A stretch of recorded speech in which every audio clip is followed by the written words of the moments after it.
about is not the method of solving equations, but it is something about whether a given polynomial can be solved by radicals. So I will explain all these terms. Just to motivate you that what I am going to talk. I am going to talk about the solutions of polynomials. And then we will say how the start is a polynomial, and then how group theory, field theory, and all this stuff comes into it.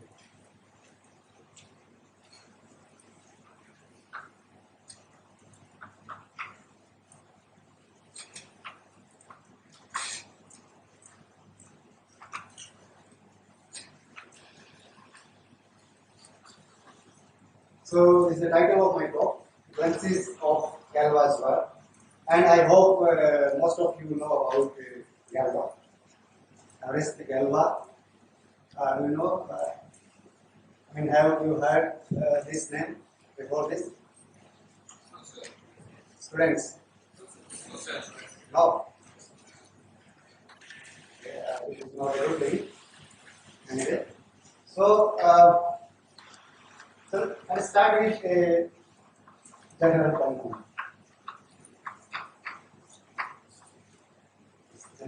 N minus 1, minus 1, 1, x. This you understand, right? And you also know that if there is a polynomial of degree 2, quadratic polynomial, how to find its roots? Sorry?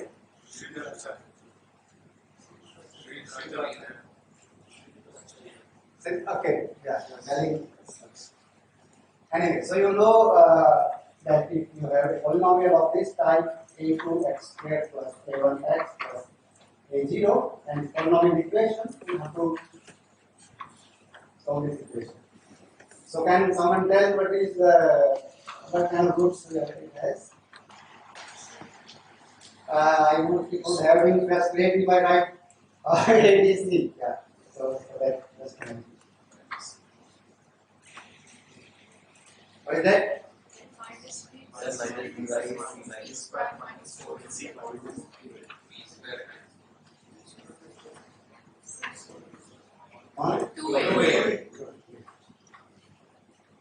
So you can write these roots using plus, minus, multiplication, division, and square.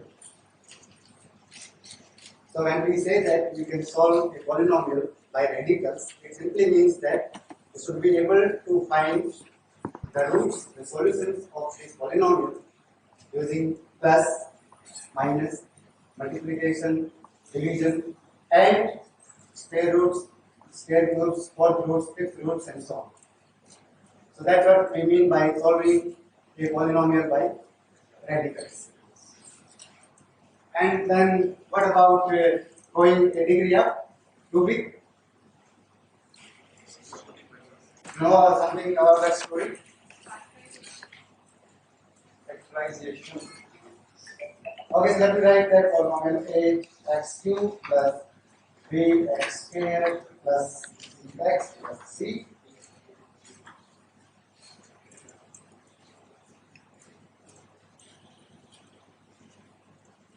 So, if you are given a specific kind of polynomial, you may find its root by several methods. But it is only given to you that this is arbitrary general cubic polynomial, and there is a procedure to write its roots that involves two roots. And today I am not going to write this for you. Just go back and find this in many standard books of algebra. And if you don't want to read books, just go to Wikipedia or any other online resources. So this formula for solving a general cubic was discovered in 1515 by Scipio.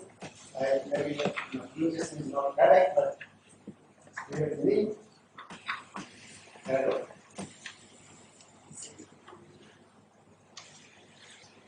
and it was published by Cardano in 1545. So this method is called Cardano's method, and I hope some of you must have heard about this Cardano. And so you can write the value of x in a quite big form involving lots of cube roots, multiplication, division, addition, and all. So I don't want to write this because, as I told you, today I am not here to tell you how to solve an equation, but to decide whether a polynomial can be solved, I mean its roots can be obtained by radicals.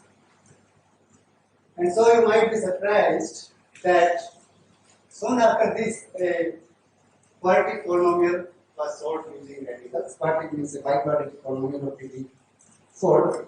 And so it was Ferrari who reduced a biquadratic to the lower degree polynomials, and then one will use these two methods to solve that. But then, because the curious minds always aspire for the next case is equilibrium. So A5, x to the power 5, x to the 4, x4, a3, x2, a2, x square, a1x, plus a2. And the question was, right from 16th century, whether one can find a method, meaning only using the kind of stuff which was used for the polynomials of smaller degree or quadratic or not. And what do you think of this? Because it's just 1 degree up, right? And one can do something, heuristics or whatever, you can always find a solution. So, do you think that one can easily find a solution if you know the solutions of a polynomial up to degree 4?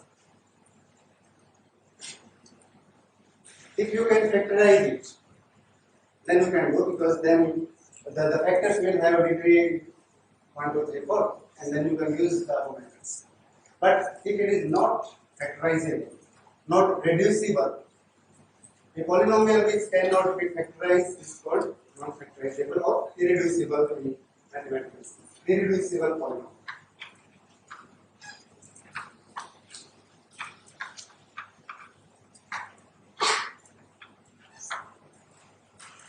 So, what is your guess? How much time would have taken for the mathematicians, astronomers, and astrologers to solve this problem? Any guess? Century. 1 century? Yeah, this is a lot of time. Decades?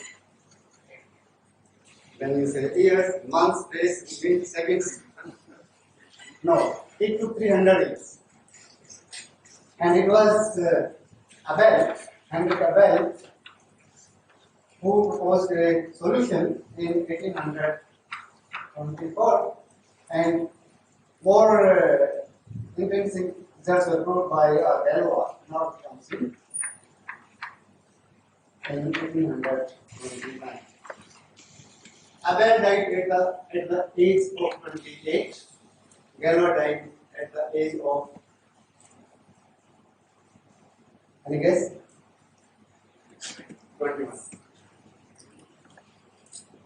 And he died in a duel. He was in France, and the unrest in the society, there were certain things were going on, and a duel was there. And the night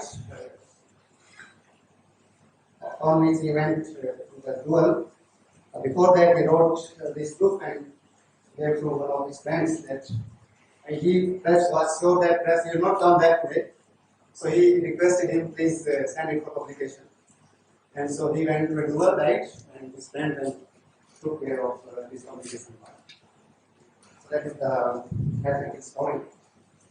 And so, but the point is, what Galois at the age of 21 started different branches of mathematics. One of them is called group theory, when we are talking about it, and the other one the Galois theory of division. Alright, so you have just a polynomial and how these groups and fields come into the picture. I will try to explain. And the challenge is I don't want to use anything which you don't know. So let me start with the integers.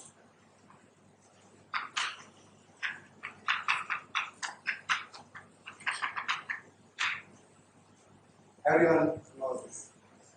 What do you know about integers?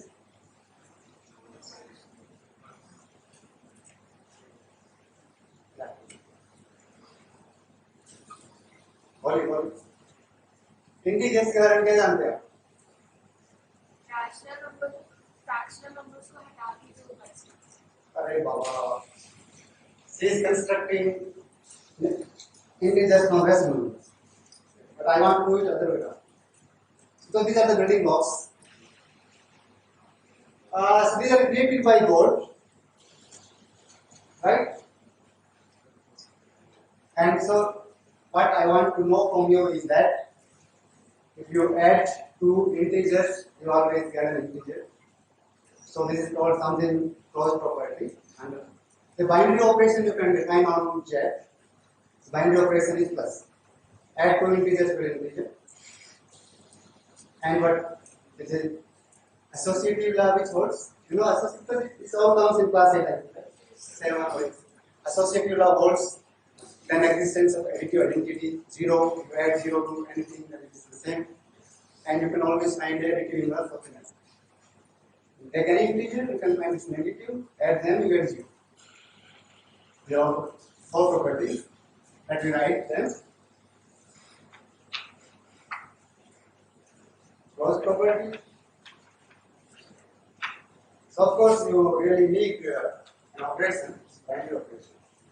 And associative, existence of identity,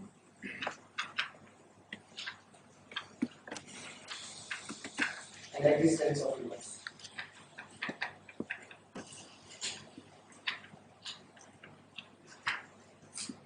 And any non-empty set with an operation satisfying these four properties is called a group.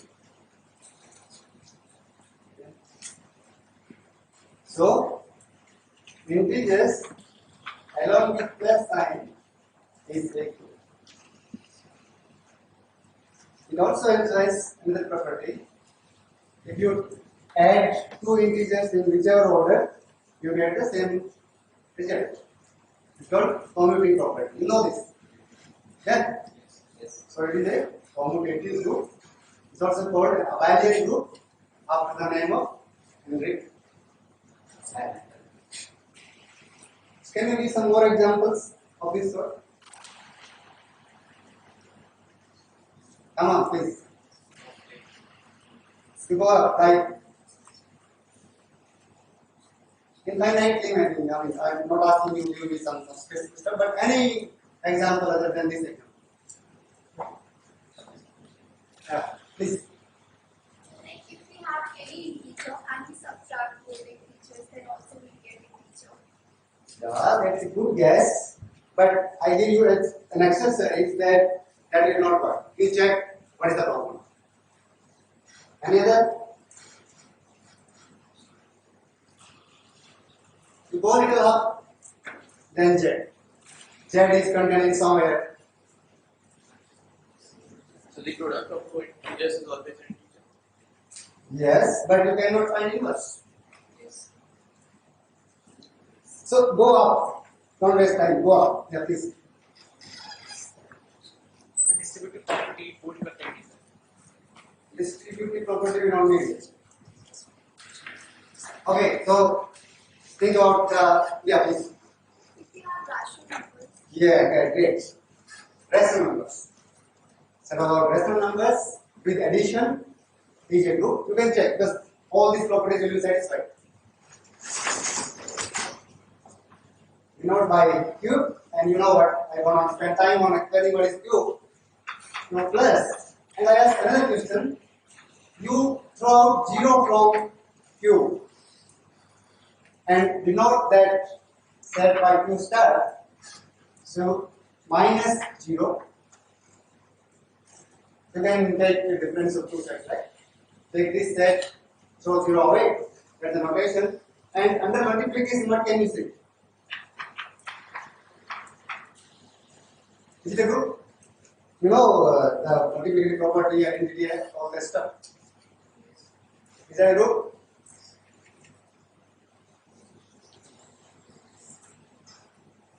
Yes, it's a group, but you need to check it. So this is a group. All other examples?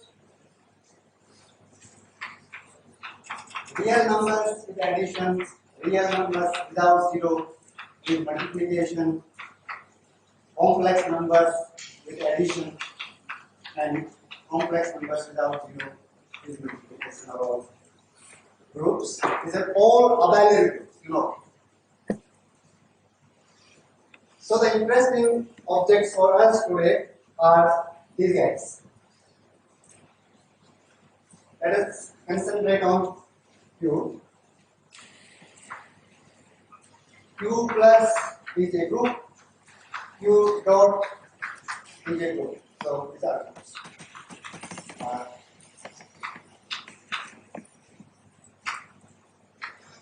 Groups. And now someone said about the distributive property. You know that in rationals, multiplication distributes over addition. Also in reals or in complex numbers. So if there is a non-empty set with two operations, say plus and dot, such that Q plus is a group, Q star dot is a group, and distributive law holds. Such an algebraic structure is called a field.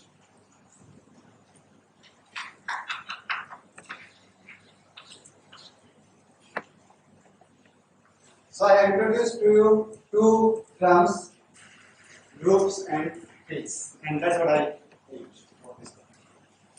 Other examples. So we say that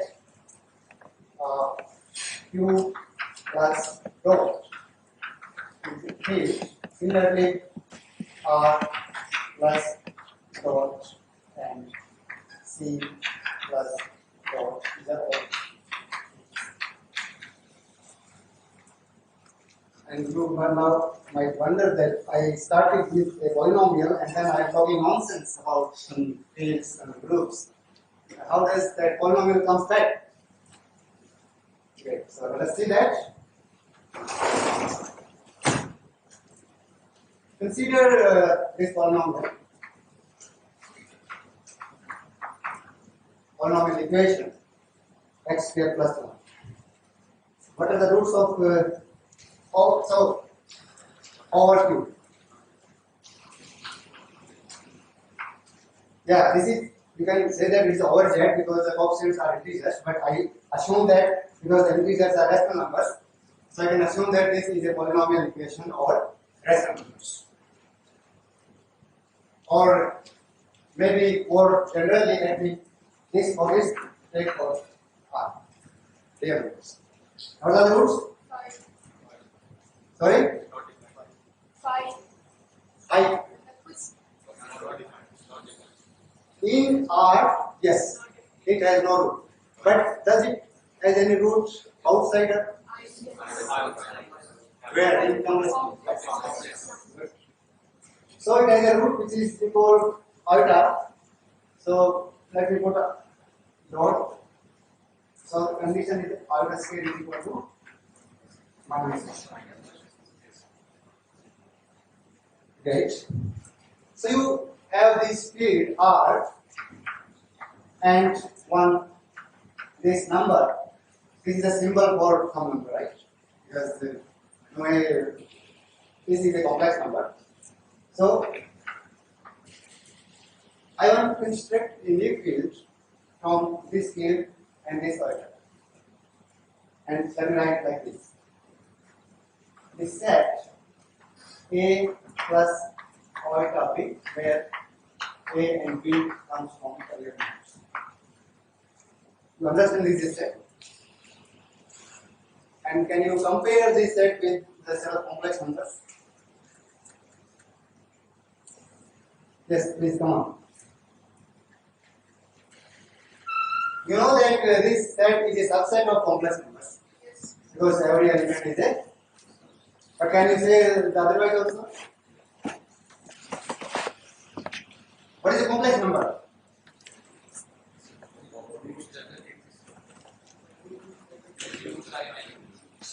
Sorry? Complex numbers are the closed numbers whose roots are imaginary. Whose roots? Number का root क्या होता है? क्या होता है root? Number का root क्या होता है?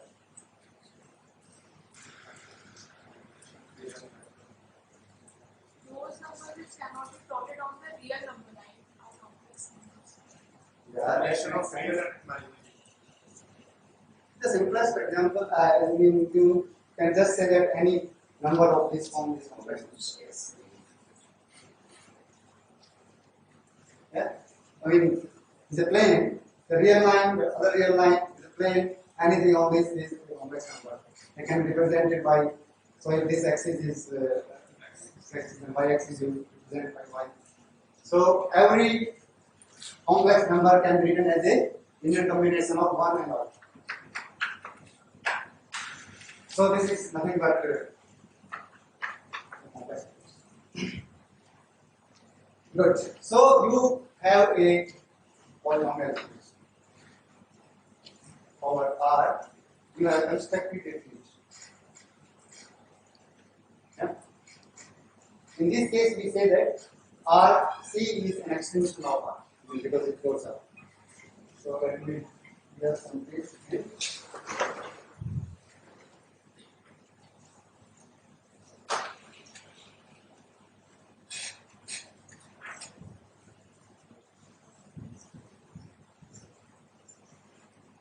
So my question now is, can you find a field between R and C?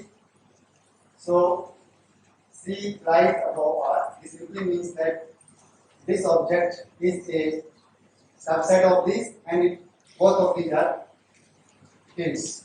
If you find a situation, then this field is called a subfield of that field. This field is called an extension field of this field. Can you find anything in between? Answer no. Think of it. So this is the smallest field containing R and outer. C is the smallest field containing real and outer. Outer is the root of the polynomial x squared plus 1. Such a field is called a splitting field of that polynomial. So C is, I said D because it's unique, anyway, or just a splitting field of x squared plus 1 over R.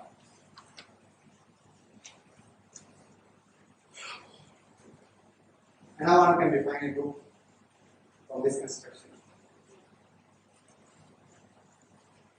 So you define a map psi from C to C such that psi of x plus alpha y goes to x minus alpha.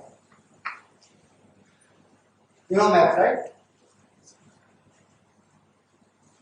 And you can check that if you apply this map 2 times, psi composition of map, it is going to be, is that okay? So this only change this sign, apply again, the sign will again change.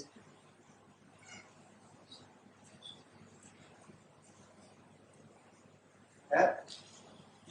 Because you can actually write this number as x plus minus y, or maybe this y you can sit somewhere here, and then you see that plus, and again make it minus, and the minus cancels. And this map, what else it do? But what is its effect on real numbers? If there is no I, then what won't it do? Students, please come on. X plus 0y. Sorry, I and u. What is this?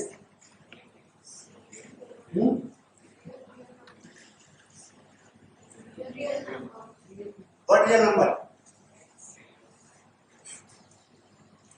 Just apply the definition. This number is x, and what is the image? जोर से क्यों नहीं बोल रहे x. So this matrix is R, and you can check that I leave it as an exercise that I will take two complex numbers Z1 and Z2. We will check that we have this property, and the product respects all these. Such a function is called an automorphism of psi or automorphism, and because it fixes R element wise, R automorphism. Don't worry about this word. This is name for something that happens here. Automorphism. Yeah.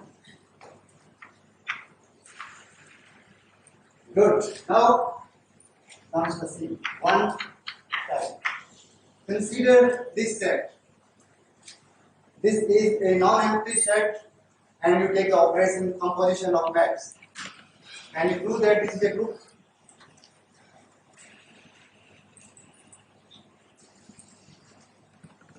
You may use your notebook and pen if you want.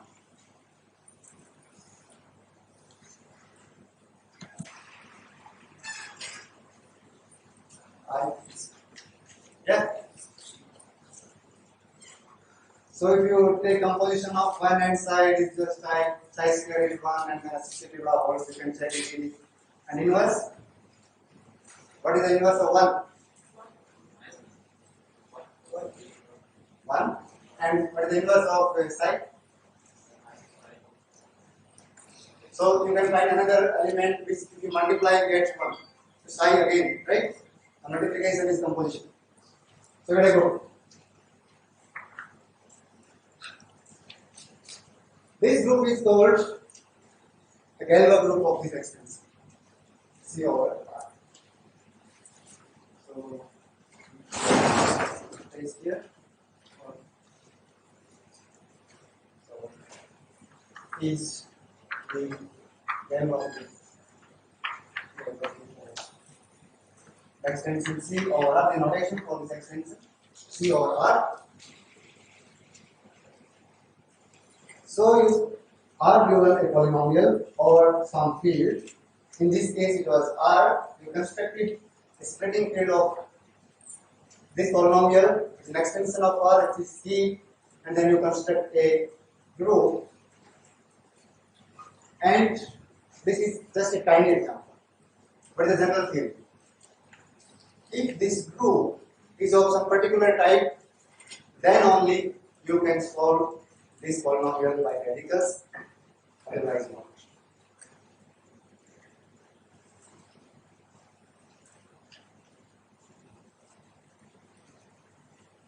So I give you exercise now, which you can do during your lunch break and discuss it with me or anyone else here. So take this polynomial, x squared minus polynomialization, what is plus minus 2, and consider this field. Let us denote it by this notation, since a plus root 2b, where a and b comes from 2. Question.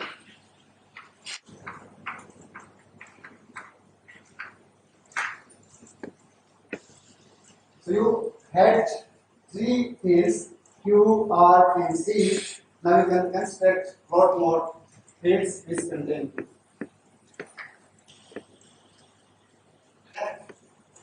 And this here is the smallest field containing Q and roots of this polynomial equation. This is the splitting field, and the same way as we did for the complex numbers, you can find it Galois group. Again, you can take this map from Q root 2 to Q root 2, which says A plus root 2B root 2B to A minus root 2. You will check that this is an automorphism of this field. Q automorphism because it will fix. Because if you take D0, then A will go to H, all rest numbers are fixed.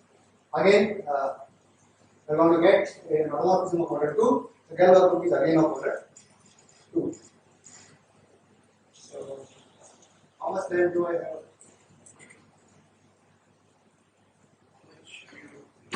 Yeah, I need some 10 more minutes. Okay.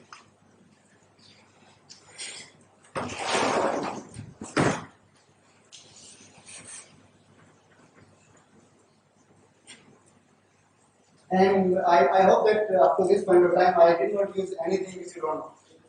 Only the terms which I have given, automorphism, group and field. Rest they are all as you all know.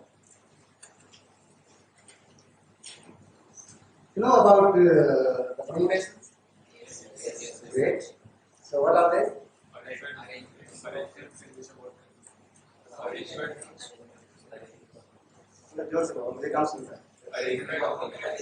Arrangement of what? इसको आपको करना है arrange. Number of ways in which a word can be done. Can someone tell it in terms of the functions? You are given a set X. What do you mean by its permutations? 1 2 functions are called permutations, I suppose, right? You know taught in school? Anyways. So suddenly these are certain arrangements, but you know if there are 10 people sitting here with names and you rearrange them, there are 10 chairs, rearrange them, then their positions will change. So you can define a function. Because earlier then you say that on chair 1 person 1 sits and so on, and then you make an arrangement, then the person changes, chair is the same. You can say that the person 1 goes to chair 3, 1 goes to 3, 2 goes to 6, 3 goes to 5, and so on. So you can define a function. So permutation on a set, just take finite. And for simplicity, let us just take 1, 2, 3. So how many arrangements you can make? 1, 2, 3.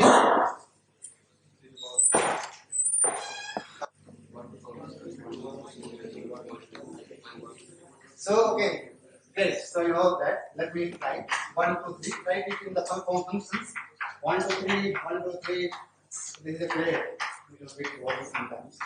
1, 2, 3, 4, 5. You because you said 6. I believe you that. So first arrangement is that no, I don't. The lazy ones just don't get this stuff. That is an arrangement, right? Yes. Other 1 goes to 2, 2 goes to 1, 3 is fixed. 1 goes to 3, 3 goes to 2, other one is fixed. Okay, so let me write that here itself. 1, 2, 3, it's writing itself. 1 goes to 2, 2 goes to 1, 3 goes to 3, 1 goes to 3, 1 goes to 2, 2 goes to 2. Then 2 goes to 3, 3 goes to 2, 1 goes to 1. 1 goes to 2, 2 goes to 3, 3 goes to 1, 1 goes to 3, 3 goes to 2. These are all possible arrangements. These are all bijective functions. 1, 1, onto functions on this set 1, 2, 3. This forms a group under composition of functions. Have you ever thought about it? How this composition works? So you take this set under composition of functions. This is a group which is denoted by S. Symmetric group on 3 letters. Its order is factorial 3. You can do it for whatever number you want. For example, if you take 4, then it will be 24. If you take 5, the order will be 100, 20, 20. And so these are all groups. And up to now I told you that this Q, R, and C, these are all groups which has commutative property, abelian group. But this is the smallest non-abelian group. Notice that if you multiply these two, multiply means composition. First you take this and then you take that. Or other time you take first this and take this one. You will see that one time you will get this element, another time you will get the other element. So this is not commutative. The finite group, smallest finite group which is non-commutative, means non-abelian. But it has a nice property. Now.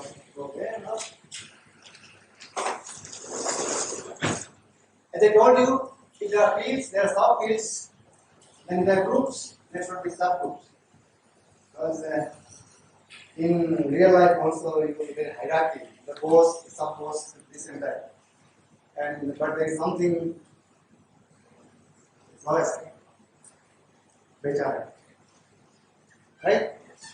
So in S3, there is a subgroup which is constitutive of these 3 elements 1, 2, 3, 1, 2, 2, 3 and 1, and 1, 2, 3, 1.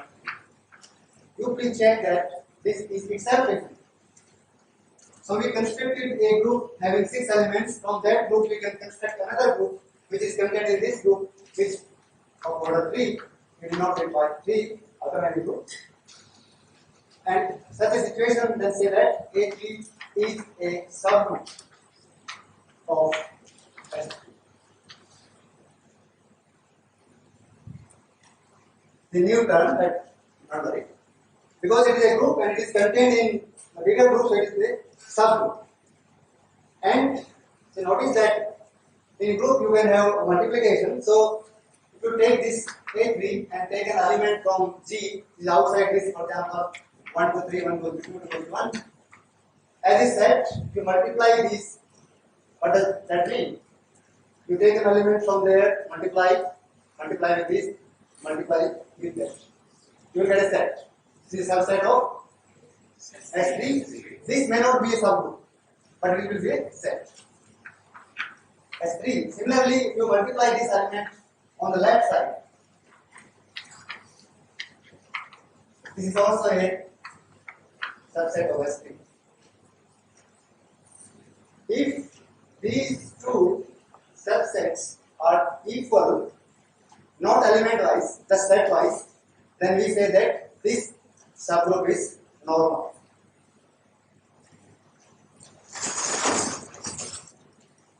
And I will give an exercise to you that prove that A3 is normal in the normal subgroup is a normal subgroup of S3.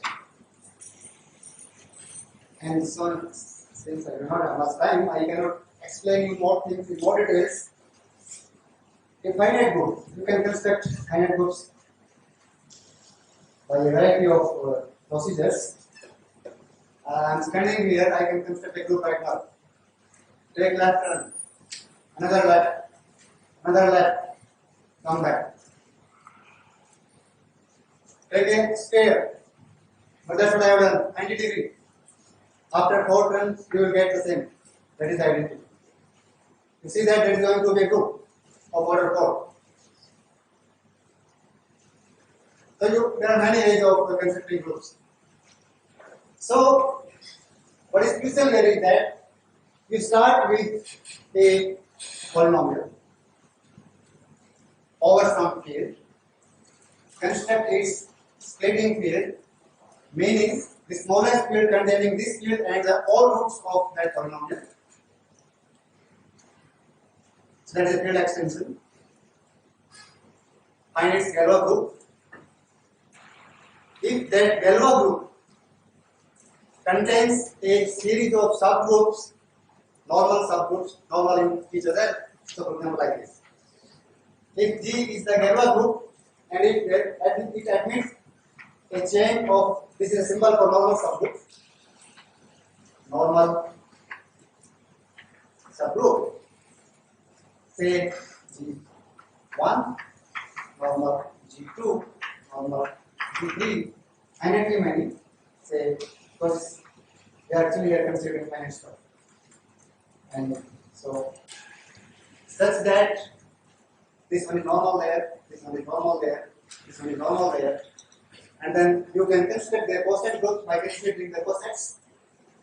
You consider this all these cosets and take the same composition. This will also become a group. The cosets also become group. And if that group G, which is the Galois group of the polynomial you have started with, has the property that all these cosets are abelian, means commutative, such a group is called solvable group.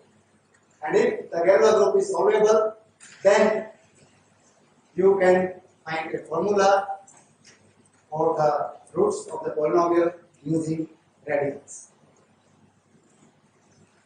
So that is also. And what is Galois theory?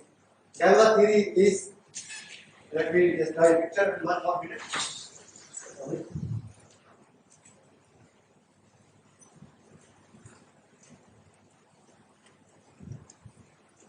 So you have your field, small k, capital K extension is a Galois field. So here you can just take that this is the splitting field of certain polynomials over this K, and there are intermediate fields, and there is Galois group G and identity here, and there is a correspondence between the bisecting correspondence between the intermediate fields and the subgroups of that group. So if this group is solvable, then the polynomial admits solutions by radicals. Thank you very much.